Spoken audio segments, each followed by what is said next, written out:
On this episode of the Facility Playbook, I got to sit down with Chris Smith, CEO and founder of Athlete Network. What I enjoyed about our conversation is how Chris has similarly done what we're doing in the facility space. He's taken tons of software that's being used by colleges out there and put it all into one place so that athletes can stay connected as a part of their amazing network after they graduate and while they graduate from their university. If you're a facility manager or owner and you're looking to hire highly motivated athletes right out of college, check out Athlete Network. And I hope you enjoyed this episode of the Facility Playbook.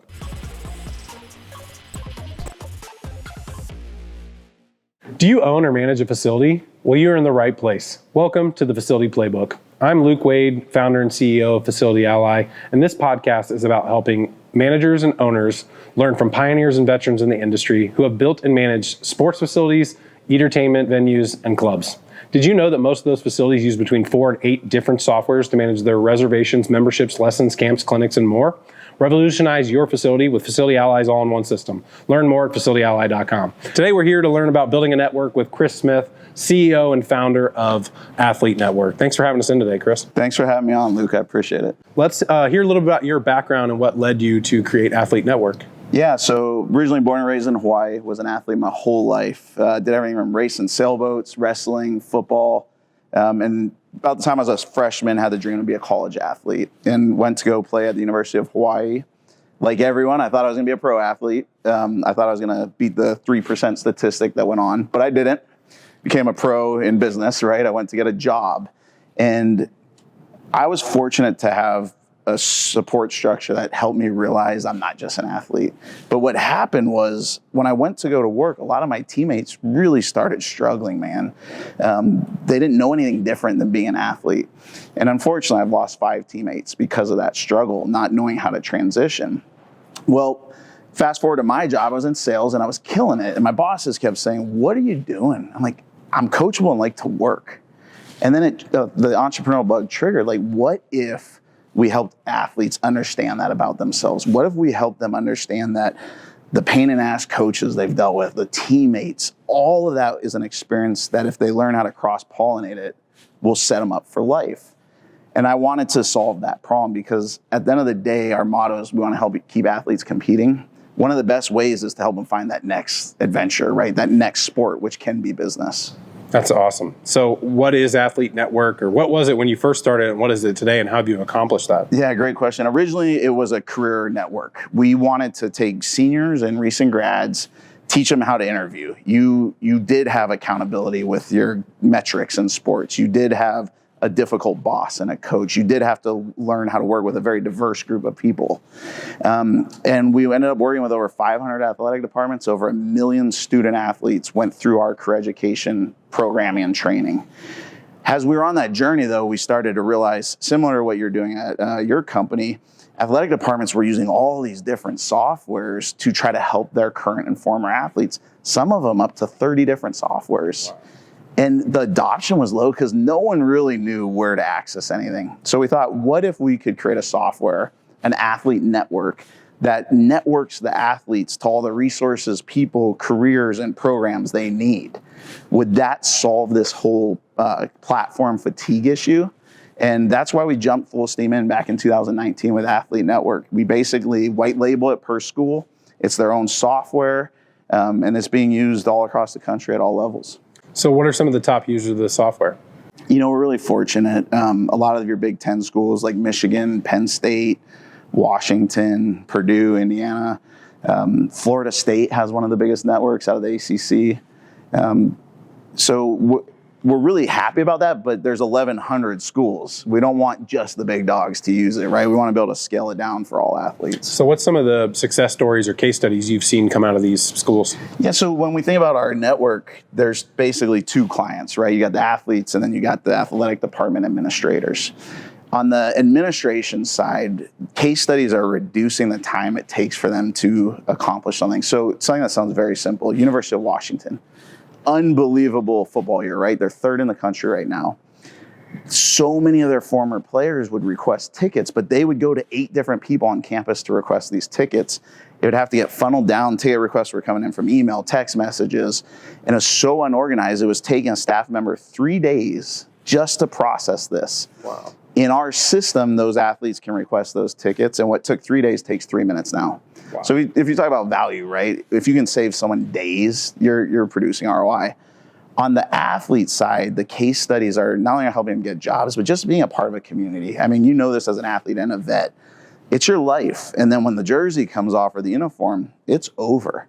When they go in the network, they can network with each other. They have access to mental health resources. They have access to careers, videos from their coaches that the coaches don't want on Facebook or Twitter. Speaking of not as a fan, but as someone who wore the jersey. That's amazing. So I think you've kind of covered this a little bit, but for maybe diving a little bit deeper, like how is this specifically different than a LinkedIn? Yeah, that's a great question. First and foremost, LinkedIn's engagement is to make LinkedIn money, right? That's what LinkedIn's for. It's a great service, but it's also open. Our networks are locked down. They're membership based, and everything was built for the athlete. So the fields in their profiles, what position where you know that you played football. There's a lot of different positions in football. On LinkedIn, they don't know I was a center. The school can't easily communicate with the 1999 championship team at the University of Hawaii by where they live on LinkedIn. We take the data and we segment it for our audience to deliver it very quickly to who they need to with our communication tools. So obviously, starting in 2019, a lot of things have changed since then. What are some of the cool things that, I know you highlight a lot of top levels. Maybe let's talk about a feature or something that you think is like really cool that's provided like athletes kind of what you're talking about, that network or that connection that they've been looking for. Yeah. One feature that's super simple is every athletic department has their traditional website where they post content. But what we found is athletes aren't living on Twitter. They're not going to these sites to read it. And the big dog in the industry is called Sidearm Sports. They power all those websites. Well, we integrated with them. So every night our two systems talk, and it takes by sport all the content, it breaks it down and then delivers it to me. So I don't have to look for it anymore. So I get very up to date and in the know on my sport without looking for it. And that's increased engagement with the exact same content from 4% to about 50%. That's awesome. Which is awesome, right? Yeah. It's tech software should increase engagement, reduce staff time. The other aspect is mental health, man. It's a passion of mine. I've seen too many people struggle. We have a ton of mental health resources available 24/7. On campus, they do a great job with mental health professionals, but they're there from 8 to 5. You know this, some of the dark hours are at 2 a.m. We want to make sure that these former and current athletes have a place to access the content and curriculum and people they need when they need it. That's amazing. I love the curation of the content because I get the daily email in the morning that breaks things down of like what happened yesterday or what's coming up, and so to have it more specific around a sport is really, really cool. On the mental health side of things, how to your point of like schools and everybody has different programs, how have you kind of navigated what you guys are able to offer in tandem with what the school's offering around that? Well, great question. It's twofold. One, we don't want to alienate what the schools are offering, but we want to make it accessible and used. That's a big problem. People think people have platform fatigue. They have communication fatigue. They don't even know where things are because they get so much nonsense sent to them, they become numb to it. So the first thing we do is we go, if the school is big enough and has their own sports psychologist or mental health, we'll partner with them and say, don't do anything different. Just actually get your curriculum used because your athletes can find it. The schools have a lot of great resources, but they're not being leveraged because it's too hard to access them. With our system, football, they can send out the mental health specific for football. They can see who has used it, who hasn't. So once we get all their current information, and then we've partnered with other companies, we've created our own mental health aspects, and that combination provides a lot of resources. It's funny in athletics, I think you can relate to this. We have workout rooms, right? We have weight rooms. And we don't start working out when the season starts. We start the year before. What if we viewed mental health like a weight room? What if we had people actually working out on their mental health before they needed it? That's what I'm trying to solve here is, I hate to admit it, but it's frequent. You're going to read about a student athlete that unfortunately has moved on, right? And then they want to talk about mental health. Yeah. Let's start talking about it ahead of time. You and our old school football players, when we played, you didn't bring up mental health. Your ass would have been on the bench. Oh, yeah.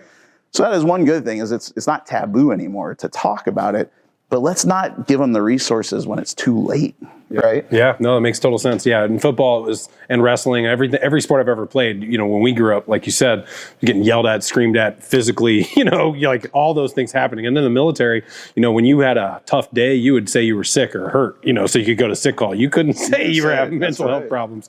So it's definitely changed, and obviously for the better, but we have a lot longer to go. And I love the focus around athletes. Similar around veterans is, we've had goals. We've been through these hard times, these challenges around sports. And so as a facility manager and owner out there, I'm looking to hire an athlete. It sounds like you have a lot of experience around that. What should I be doing and thinking about if I want to attract these amazing athletes that are getting out of school to come and work for me? Yeah, that's a great question. So obviously, we don't expect anyone to hire an athlete because they can run fast or jump hard. It's those non-cognitive skills, coachability, grit, tenacity, right?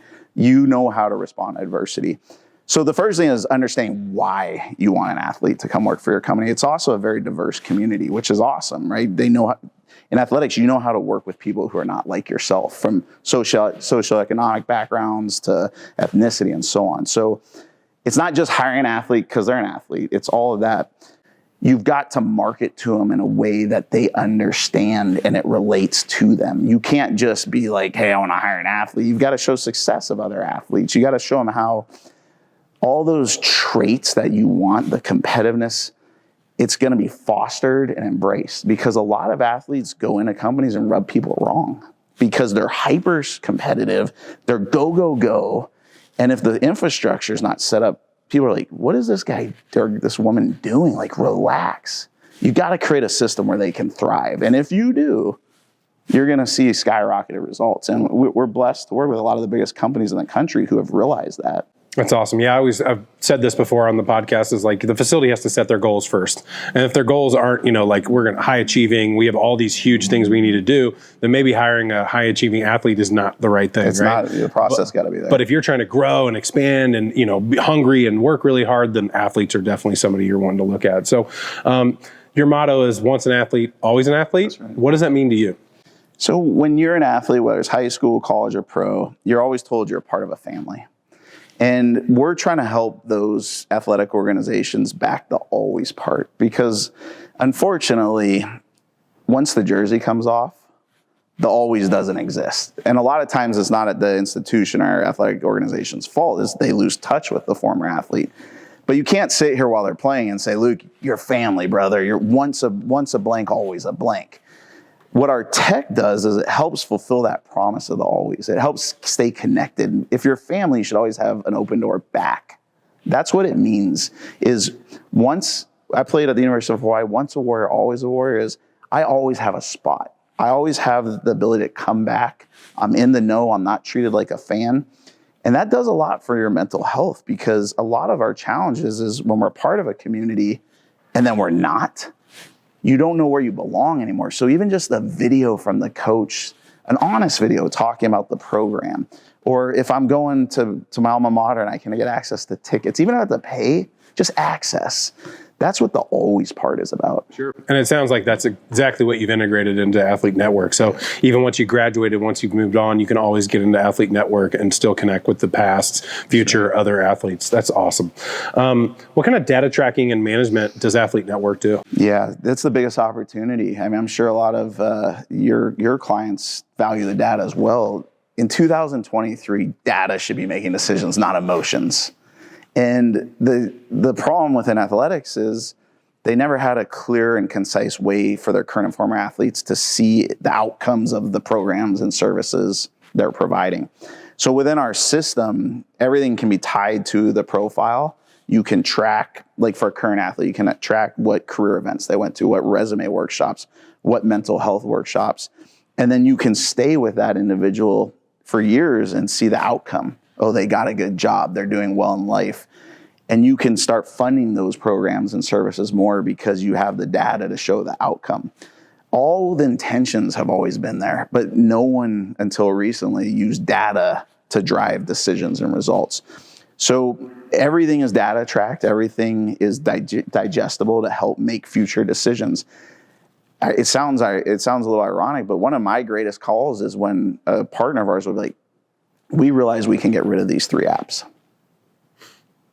because the data shows no one wants them. Yep. Get rid of them. Don't keep pushing things on people. It's not a lack of resources. It's too many resources. Let data narrow down what actually matters to your membership. Same thing with all your partners. Sure. I know I'm going to throw a curveball at you. I know that obviously you focus on colleges, tons and tons of athletes there, and they move on, they come back. But would something like this work for like a youth sports program, right? So like even starting in their teens or even high school, if you're trying to connect these athletes early on and they're able to stay connected to these other athletes even as they go off, is that something you've thought about? Or Yeah, we have thought about it. Like any business, we're not trying to oversaturate ourselves. The youth market does pose different challenges tech-wise than the collegiate, especially if the youth are in there instead of their parents. Yep. But at the end of the day, Luke, I think that athletics starting in youth is the greatest human development machine our society has. I just do. It's my opinion, but you get these kids who are accountable. They got to go to practice. They got to learn how to work with each other. Then even if they don't go beyond youth or high school, it's still teaching them how to be with a team. So the more we can make resources accessible, whether it's youth, college, or pro, there is a need for it. It is on our roadmap eventually. We just haven't got there yet. Sure. No, it makes sense. Definitely don't want to do too many things at once. That's how you get spread too thin. If I'm a facility manager and I'm looking to hire these rock star athletes, is there an opportunity to work with Athlete Network to do that? Yeah, so our value to the facility manager would be, think of us as the middleman. We work with athletic departments all across the country, from internships to recent grads to alumni. Instead of you having to go and make a relationship with that athletic department, you just come to us and we'll plug your opportunities into these networks. Because it aligns with our mission, right? To keep athletes competing. We want to make them have access to great jobs. Athletes love anything that has to do with sports, right? And, the other day I was playing pickleball at Chicken and Pickle. I was playing with 4 other college athletes. Met the 2 guys next to us. They were former athletes. Like, once an athlete, always an athlete also means you're always going to want to find something to compete in, right? So if you're looking to hire that caliber, it's a double win for you, because not only can you expose the opportunity at your facility that the athlete might become a client at, you can also find them to be great employees. They're going to show up on time.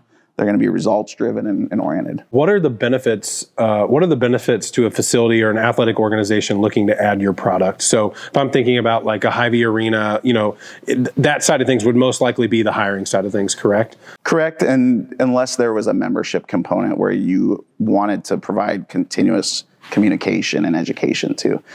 Our value to our partners is we centralize your membership, your stakeholders into one network. And then our technology makes it very easy to segment that membership and communicate whatever you want, whether it's videos, whether it's discounts, programs, mental health resources, it doesn't matter. What we're solving is the centralization for our partners of all their stakeholders. It's too decentralized, it's too siloed, and that's where lost opportunity comes. That's where you have duplicative tech, because the right hand doesn't know what the left hand's doing. Put everyone in one network, one database, get everyone on the same page, and then let them have the ability to talk to who they want to quickly and effectively, but it's from one thing, not 50 Excel spreadsheets. Some of our partners, literally, we've gotten rid of 50 Excel spreadsheets. They have 25 different sports. The coaches are keeping track of all this on Excel in 2023. Wow. Now it all comes into one system. You can get rid of the Excel spreadsheet. And when that coach leaves, that Excel spreadsheet is not leaving with the coach. It's staying intact in their network. Sure. So outside of the tech side of things, for a facility that maybe can't directly use Athlete Network software solution outside of hiring, what have you seen as the best way to build a network for athletes? Like to create a connection, whether, hey, I'm looking to get a group of guys, I want to get athletes in here playing sports, or whatever it is that I'm offering. What's the best way I can attract them to come and be a part of our community and then keep that networking? Power of 3, man. I've just learned that you've got to have 3 value propositions that you don't have to educate them on. If you're trying to educate them, it's going to be very costly. You got to find 3 main things that your facility, your network can provide them that others can't. And it's got to be obvious to them. So for us, one of the most obvious things is if you want former tickets, you can't get former tickets unless you are in these networks, right? If you want to have a facility tour, right, that's a big missed opportunity a lot of our schools have. They'll have alumni, they don't even know they're there. You can register, but you can't do that on Facebook, LinkedIn, or Twitter. You only can do it there. So you got to find what are those things that your community wants that they can't get in other places. Once you identify those, I'm a big proponent of the curve of adoption. Don't try to do it to everyone at first, right? That's not how humans work. We work with our early adopters and our innovators. Get them to love what you're doing. Get them to have such a great experience. And that's only about 15% of the population of any group. But in the beginning, focus on them. Focus on them with those 3 great services. Then get them to go be your evangelists or your advocates to the rest of that population. So if you're trying to attract more former athletes to come play pickleball at your facility, don't try to get them all at once. Just get those early adopters, show them a great time, and then do what we're doing. Get them on camera saying, here's why I come here. That's going to grow your community faster than anything else you can do. Yep, I love that. Power of 3. And it's also less confusing, right? When you confuse people, they just don't buy or they don't sign up. So that if you can silo it down to pain points and then also keep it really clear, then it makes it easier for them. That's awesome. So if you started all over today, what would you do differently? I don't think we have enough time for this in this podcast, man. You and our fellow entrepreneurs, we're just talking about this. Yep. It's a grind. And especially in software, it's unique because there is no blueprint. If you're building an MVP of something that did not exist, it's not like we're a franchise where we can look at what someone in California did. So if you're making me give you a couple examples, I'm really good at business development and sales. If I could start this all over again, I would have found a tech co-founder. I meet a lot, now that I'm in tech and I've been for a while, I meet a lot of great tech guys, and they'll ask me and I'll say, you got to find a sales guy. And they're like, if our product's good enough. Nope. Just like I can be the greatest sales guy in the world, but if my product doesn't work, so you've got to know your strength and you can't do it all. And then find brilliant dudes or people that can fulfill what you're not good at in the beginning. Don't wait. Yep. I waited too long. I thought I couldn't afford people. I thought I had to raise all this money to go get them. So I would have tried to find that right off the bat. The second thing I would have done with our beta, I built it too much on what I wanted in the very beginning, because I am the audience we're going after, but not everyone is like me. And a lot of the feature sets right off the bat were feature sets that Chris Smith wanted. I would have talked more to our beta schools about what are the real pain points beyond the obvious ones we're trying to solve.